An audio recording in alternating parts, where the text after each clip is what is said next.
130페이지입니다. 물권의 일반적 효력. 이 말은 물권이라면 일반적으로 어떠한 힘이 발생하는가 이런 이야기예요. 그래서 이것을 일반적 효력이라고 해요. 자, 물권이면 어떤 효력이 발생하냐? 첫 번째, 채권보다 우선한다. 기본적으로 우선적 효력이 있다. 왜 우선적 효력이 있냐? 물권이란 것은 직접 지배하는 권리잖아요. 대상을, 그죠? 즉 물건을 직접 지배해서 바로 여기서부터 이익을 취득할 수 있는 권리 아닙니까?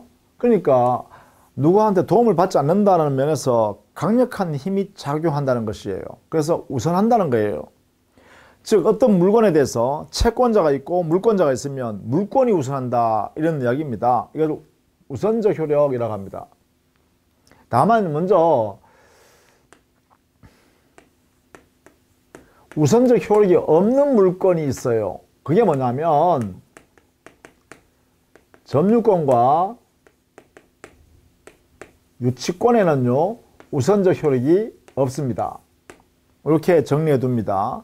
왜냐하면 점유권은 물건을 그냥 현상적으로 지배하고 있으면 그 사람한테 소유권이 있냐 어떤 본권이 있냐 따지지 않고 그 물건 지배하는 모습에 대한 권리를 인정하는 거예요. 그래서 그 점유자가 점유를 상실해 버리면 그 점유권은 당연히 없어져 버립니다. 자 보세요. 소유권이 누가 도둑질을 하더라도 그 물건의 소유자는 여전히 소유권자잖아요. 그런 면에서 소유권자가 자기의 물건을 도둑질해 간 도인한테 야 내놔 할 수 있잖아요. 왜? 소유권자니까 여전히. 그런데 점유권자는요 점유를 가지고 점유 사실상 지배하고 있다가 놔버리면 잃어버리면 점유권이 사라져버립니다. 사라지니까 야 내 점유물 내 말 못한다는 것이죠. 기본적으로. 그래서 점유권은 우선할 수 있는 힘이 없습니다. 그냥 현상입니다. 현상. 유치권도 마찬가지입니다. 유치권자도 유치권에 의하여 자기의 채권을 변제받을 수가 없습니다. 우선적 효력이 없다는 것이죠. 그래서 유치권과 점유권은 우선적 효력이 없다. 이렇게 먼저 정리를 해 두십니다. 먼저. 그 다음에 세 번째. 그러면 물권이라는 권리와 채권이라는 권리가 부딪히면 물권이 우선한다. 이게 대원칙이죠. 그럼 네 번째예요. 물권 상호간이 어떻게 될까? 이거에 문제 될 것이고요.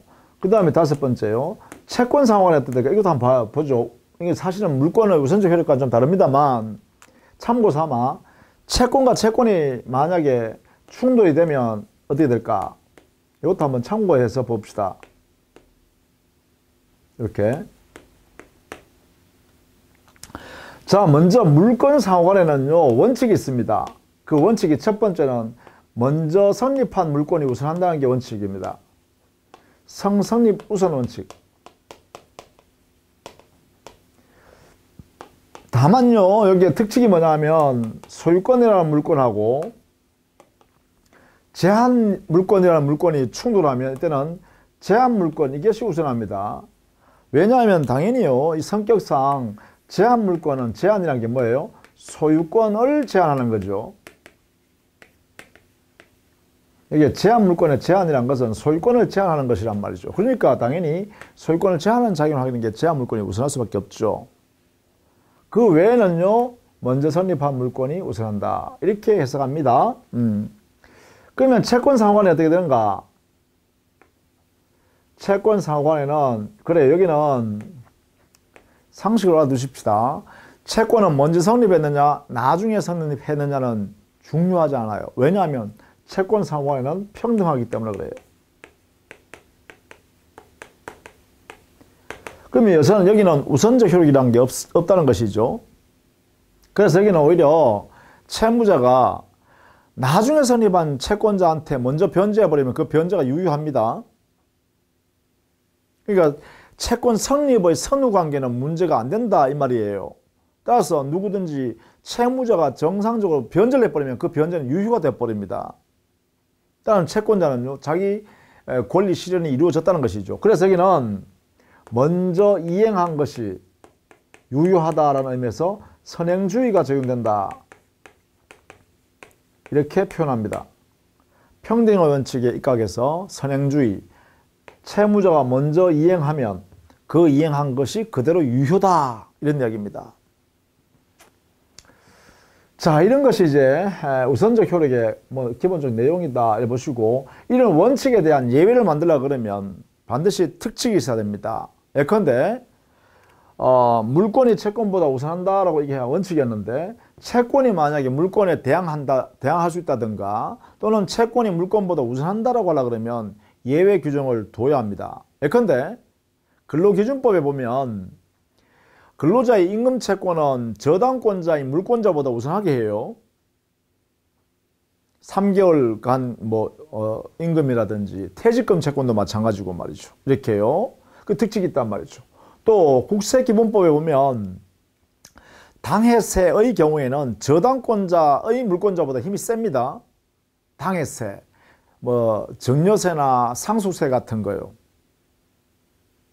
그런 채권, 세금 채권은 저당권보다 우선합니다. 그러니까 이 채권을 우선한다는 거죠. 그러니까 예외 규정을 둬야 된다는 것이죠. 그런 이야기다. 또 우리 민법에요. 민사특별법에 보면 주택임대차 보호법이나 상가건물임대차 보호법에 보면 보증금을 조금만 내고 들어가는 가난한 임차인이 있잖아요. 이걸 우리는 소액 임차인이라 그래요. 보증금 일정 금액이 이렇게 법에 정해져 있는 금액보다 적게 되어 있는 사람들. 소액 임차인의 경우는요, 그 소액 임차 보증금 중에 일정액 범위 안에서는 최우선 변제 받을 수 있도록 해놨어요. 당해 주택으로부터요.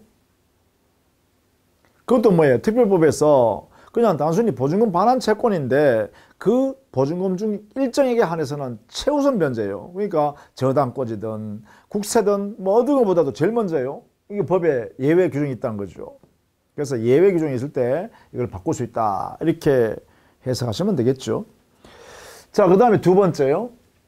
일반적 효력으로서 두 번째는 물권이 침해당했을 때는 그 침해된 물권자는 자기의 물권에 기해서 야, 침해하지 말아라 라고 청구할 수 있는 권리가 있어요. 이걸 우리는 물권적 청구권이라고 해요. 그래서 여기는 기본적으로요, 물권적 청구권이라는 것은 침해당했거나 침해 염려가 있는 물권자가요, 그것을 배제하는 거예요. 침해로부터 또는 염려로부터 배제하여 그 물권을 실효성 보장하는 거죠. 물권의 실효성을 보장하는 거다. 이게 바로 침해하지 마세요 이렇게 할 수 있는 권리란 거죠. 이렇게 정리해 두시면 됩니다. 제주 취지는 바로 실효성 보장이다. 그래서 침해 배제하는 방법이 여러 가지가 있는데요. 침해의 모습에 따라서요. 모습에 따라서 점유를 상실했다면 야, 내 물권의 대상이니까 내가 물건을 지배해야 되는데 왜 네가 가지고 있니? 내놔. 이게 뭐예요? 반환 청구가 되겠죠. 반환 청구로 나타날 것이고, 경우에 따라서는요, 점유를 상실은 하지 않았지만 점유를 방해하고 있어요. 내가 사용 수익을 물권자가 지배하면서 사용 수익이 해야 되는데 사용 수익을 못하게 방해하고 있어요. 그럼 방해하고 있는 사람한테 방해 제거해 이러면 되겠죠. 그래서 방해 제거 청구가 있어요. 제거를 청구하는 모습이요. 나아가서는요, 지금 현재 방해는 되지 않지만 장차 곧 방해될 염려가 있어요. 그러면 미연에 방지하기 위해서 말입니다. 야, 방해될 그런 염려가 있으니 미연에 예방조치 좀 해주라. 예방조치를 좀 취해라. 이렇게 청구할 수 있죠. 그래서 방해 될 것을 예방해달라고 청구할 수 있죠. 그래서 침해 모습에 따라 반환, 제거, 예방 청구권을 행사할 수 있어요. 이 청구의 모습이죠. 자, 이것을 민법의 규정을 어떻게 했느냐. 규정은요, 자, 민법에는 점유권, 소유권, 그리고 소유권에서 제한물권에서 지상권, 지역권, 전세권, 유치권, 질권, 저당권이라는 이렇게 제한물권이 이렇게 소유권에서 삐져나왔다 했죠. 소유권에서 나왔다 했잖아요. 그러면 점유권이 침해당했을 때는 바로 반환 제거 예방 청구권을 점유권자가 행사하겠죠. 이렇게 반환 제거 예방 청구권. 이렇게 할까요? 점유권자가 침해당했다, 점유를 상실했다, 방해받고 있다, 방해될 염려가 있다 할 때는 반환 청구, 방해 제거 청구, 방해 예방 청구를 각각 이렇게 행사하면 되겠죠. 또 소유권자가 침해가 되고 있다 또는 침해 염려가 있다 하면 소유권에서 반환 청구, 방해 제거 청구, 방해 예방 청구 이렇게 하면 되겠죠. 그래서 점유권에 의한 물권 청구와 소유권에 의한 물권 청구를 각각 이렇게 만들었어요. 자, 그런데 여기는 이게 본권에서 나오는 반환 제거 예방 청구권 아닙니까? 그러면 이 본권에서 나온 물권들이다 이거죠. 지상권, 지역권, 전세권은 전부 다 바로 본권인 소유권에서 이렇게 삐져져 나왔으니까 지상권이 침해당했다라고 하면 여기에 반환 제거 예방 청구권을 각각 행사해야겠죠. 그 다음에 전세권도 반환 제거 예방 청구권을 각각 행사해야겠죠. 이렇게요. 그랬어요. 여기에 있는 요 소유권에 의한 반환 제거 예방 청구권을 여기다 그대로 적용하면 되겠죠. 이렇게 그대로. 이거는 갖다 쓰는 규정을 뭐라 그러냐, 소유권에 이렇게 규정되어 있는 내용을, 이걸 규정을 이렇게 우리 민법 규정에 요렇게 만들어 놓고 소유권에서 반환 제거 예방 청구권을 지상권에도 전세권에도 그대로 준용하면 되겠습니다. 갖다 쓰면 되니까요. 이렇게 만들어 놨습니다. 준용한다라고 규정해 놨다는 거죠. 그런데 요 지역권에서는 반환 청구권은 없고요, 방해 제거나 방해 예방 청구권은 인정할 수 있기 때문에 여기에 두 개만 이렇게 준용하면 되겠죠. 그 다음에 여기에 저당권도요, 반환 청구권은 인정되잖아요. 여기도 방해 제거 청구, 방해 예방 청구 이 두 가지만 허용할 필요가 있어요.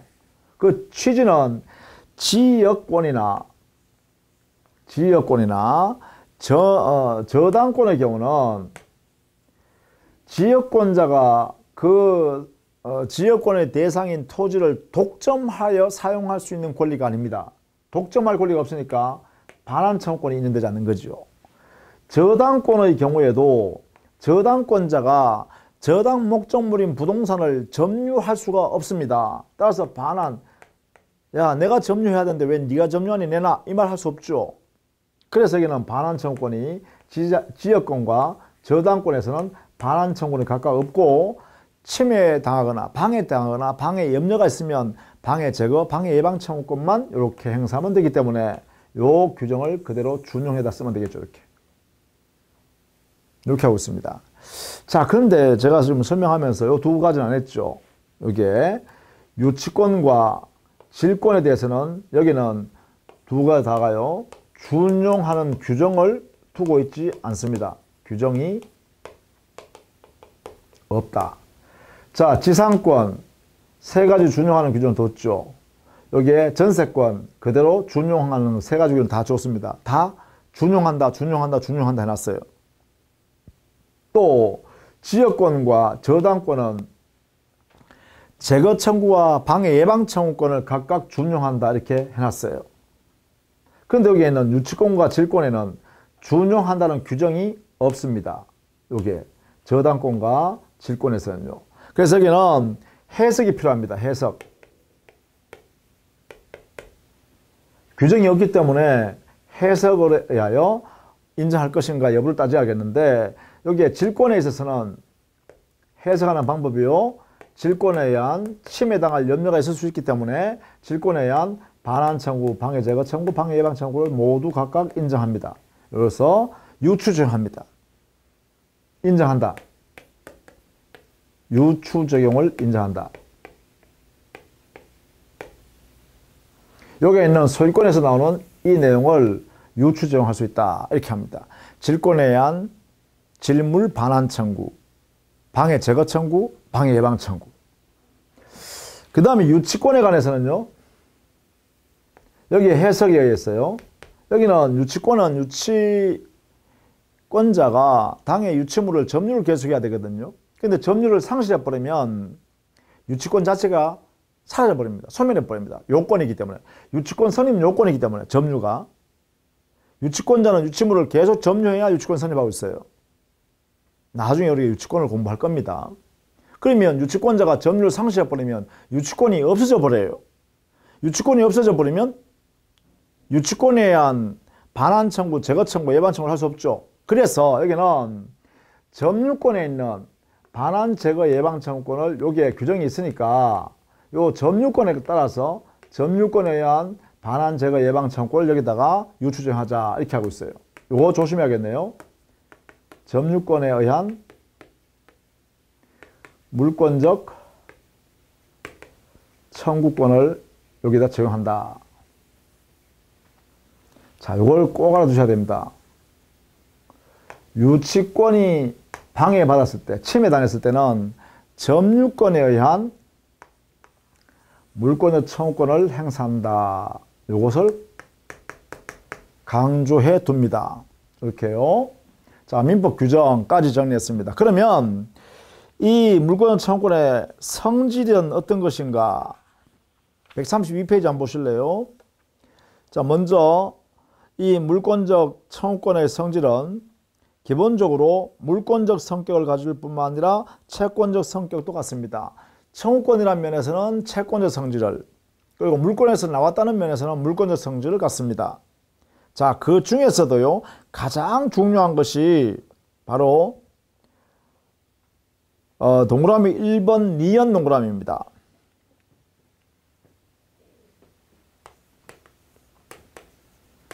물권적 청구권의 성질 중에 물권적이니까 물권성을 가지고 있고 청구권이기 때문에 채권성을 가지고 있습니다. 이게 다 같이 갖고 있으니까 순수한 채권적 청구권보다는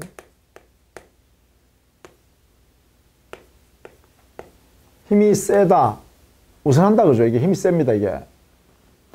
근데 이게 조심해야 될 게 물권적 청구권은 제일 중요한 성질인데요. 바로 당의 물권과 운명을 같이 합니다.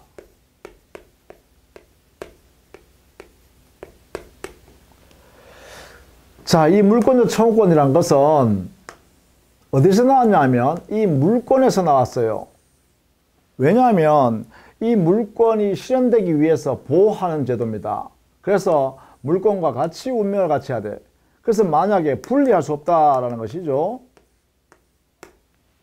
물권을 다른 사람한테 처분하고 물권의 청구권은 내가 가지고 있을게. 물권은 네가 가지고 있어라. 이게 불가능하다는 거예요. 이걸 우리는 물권과 운명을 같이 한다 이렇게 해요. 그래서 반드시요, 요 부분은 여러분 반드시 알아두셔야 됩니다. 물권과 물권의 청구권은 운명을 같이 하여 물권이 양도되면 물권의 청구권도 양수인한테 이전된다. 분리되어 존재할 수 없다. 이렇게 정리해 둡니다. 이 말은 대단히 중요합니다. 그러면 마지막으로요, 이 물권의 청구권을 행사할 때 행사 모습은요, 먼저 주체는, 자, 물권의 청구권을 행사하는 주체는 누구냐? 현재 그 물권을 가지고 있어야 되죠. 왜? 운명을 같이 하고 있어야 되니까. 현재 침해당하는 그 물권을 가지고 있어야 됩니다. 그러면 누구한테 해야 되죠? 청구권이니까 상대방한테 해야 되죠. 상대방이 있어야 됩니다. 그럼 상대방은 누구냐? 물권을 지금 현재 침해하고 있는 사람입니다. 뭐 침해 지배자 또는 침해의 염려를 가지고 있는 사람입니다. 이때 이 침해를 하고 있는 사람 또는 현재 침해를 염려를 갖고 있는 사람은 고의나 과실이 없어도 책임을 져야 하기 때문에 고의 과실 불문입니다. 잘잘못 따지지 않고 현재 침해를 지배하고 있기만 하면 상대방이 된다라는 거예요. 물론 이 침해자는 점유자여야 합니다. 직접 점유자든 간접 점유자든 간에 점유자여야 합니다. 점유 보조자는 안 됩니다. 보조하는 사람에 불과할 때는 안 됩니다. 상대방이 될 수 없습니다. 현실적으로 점유자여야 합니다. 점유자. 자, 세 번째 마지막으로요. 이렇게 반환 제거 예방을 청구하게 되면 그 행위를 하는데, 즉 반환하는데, 방해 제거하는데, 방해 예방하는데 그런 조치를 취할 때 말입니다. 비용이 든다.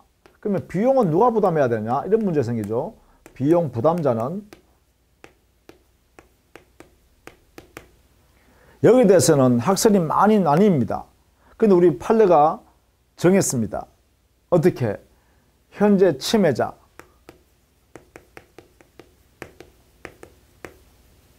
이 말은 누구예요?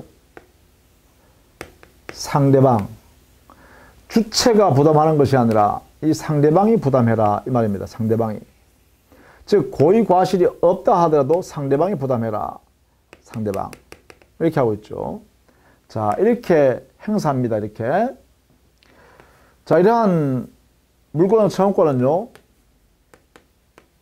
다른 청구권이 발생하더라도 경합이 인정된다.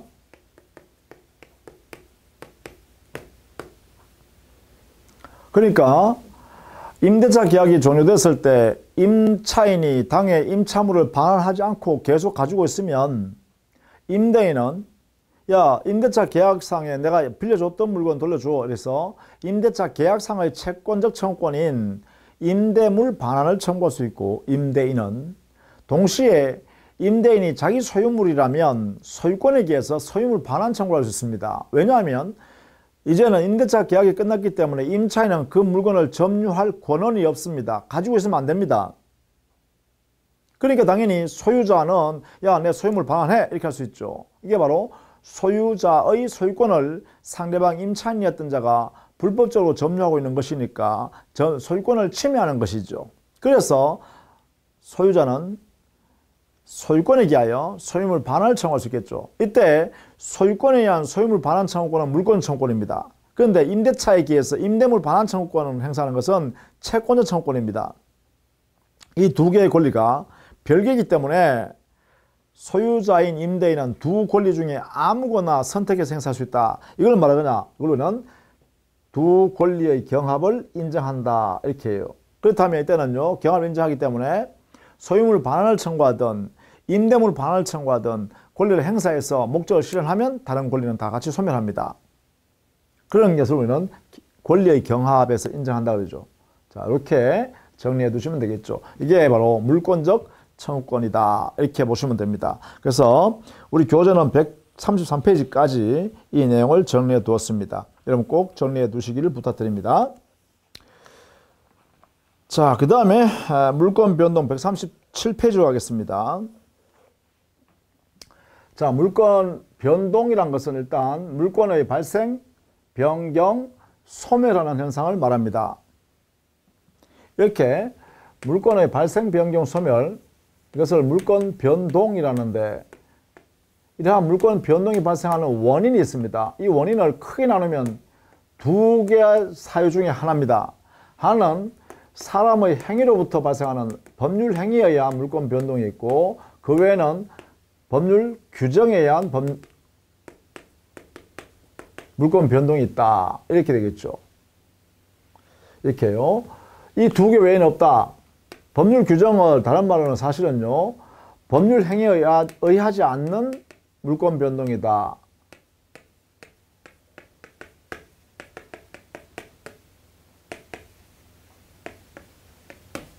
이것을 우리는 법률 규정이라고 이렇게 표현합니다. 법률 행위.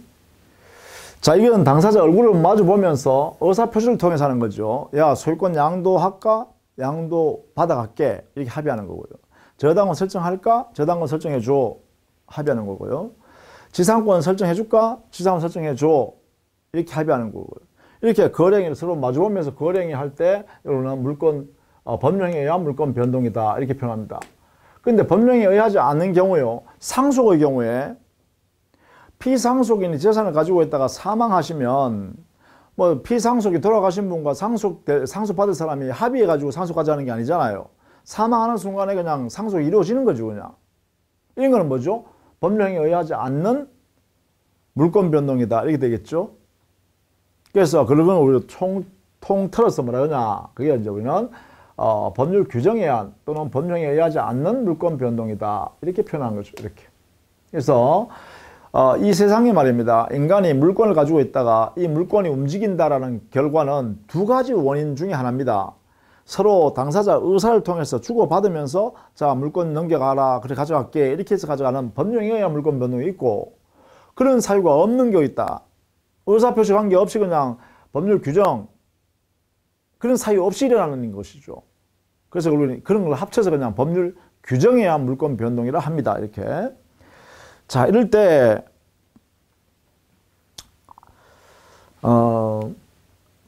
우리가 보통 물권 변동이 일어나면 물권은 힘이 세기 때문에 물권 변동에 의하여 누가 물권을 가지는가를 누구든지 알 수 있도록 해야죠. 그걸 뭐라 하냐면 공시라 그래요. 이 공시를 하여야 사람들이 알 수 있죠. 그래서 물권 변동이 일어나면 공시 방법에 따라 공시하여야 한다는 원칙, 공시 방법에 따라 공시해라라는 원칙입니다. 이거는 우리 민법상으로 보면 부동산에 관해서는 등기라는 방식으로 등기해라 이렇게 하고 있고 동산의 경우에는 점유 이전인 인도해라 이 점유 이전인 인도를 하라 이렇게 규정이 되어 있어요. 그러니까 결국은 점유 이전인 인도라는 것은 결국은 점유로 나타나죠. 점유를 이전해주면 동산을 그러면 다시 점유 이전 받았을 때 역시 점유로 나타나죠. 그래서 인도를 다른 말로는 점유 그냥 이렇게 쓰기도 합니다. 같은 말로 보시면 돼요. 동산의 공시 방법은 점유다. 부동산 공시 방법은 등기다. 이렇게 해석합니다. 이것을 우리 민법에는 허용하죠. 민법상 모두 인정한다. 자, 공시의 원칙. 부동산은 등기로 공시해야 한다는 원칙. 동산은 인도 또는 점유로 공시해야 한다는 원칙입니다. 그래서 우리 민법은 모두 다 물건 모두에 적용합니다. 그런데 이 공시 방법을 신뢰한 사람을 보호하자는 원칙을 우리는 공신의 원칙이라고 합니다. 자, 공신의 원칙이란 것은 이 공시 방법을 믿은 사람은 믿은 대로 권리를 보호해 줘야 한다는 원칙입니다. 그런데 여기는 우리 민법상 말입니다. 공시 방법을 신뢰한 사람을 그대로 보호해 줄게 라는 것은 우리 민법에는 선의취득이라는 제도에 의해서 동산에만 적용해서 인정합니다. 그래서 공신의 원칙에 우리 민법의 태도는요, 선의취득이라는 제도를 통해서 동산에서만 인정하고 있습니다. 이렇게요. 그래서 공시의 원칙은 부동산, 동산 다 인정하지만 공신의 원칙은 동산에만 우리 민법은 허용한다. 왜냐하면 점유하고 있는 사람을 권리자로 믿고 거래한 사람은 믿은 대로 권리를 취득할 수 있도록 선의취득 제도를 만들어 놨거든요. 그래서 공시 방법을 신뢰한 사람은 신뢰한 대로 권리를 보호해 주겠다라는 원리가 여기에 있다는 것이죠. 그것은 동산에만 적용된다는 거예요. 이렇게, 자, 이렇게 정리를 해 두시기 바랍니다. 우리 교재에는 137페이지에 공시, 공신의 원칙이 되어 있습니다. 참고해서 봐 두시면 되겠죠? 자, 이렇게 해서요, 물권 변동에 들어가기 전에, 물권 변동의 원인, 법률 행위에 일어나는 경우와 그 외의 것, 이렇게 나누었고, 그 외의 것에 관해서는 법률 행위 이외의 것인데, 법률 규정이라고 이렇게 이름을 대표로 짓는다.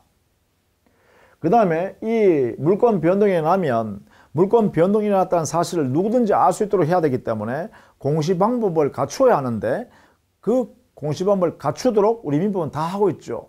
부동산은 등기로, 동산은 인도나 점유로 이렇게 나타내고 있다. 그러나 그 공시 방법을 신뢰한 사람은 모두 보호해 주는 건 아니죠.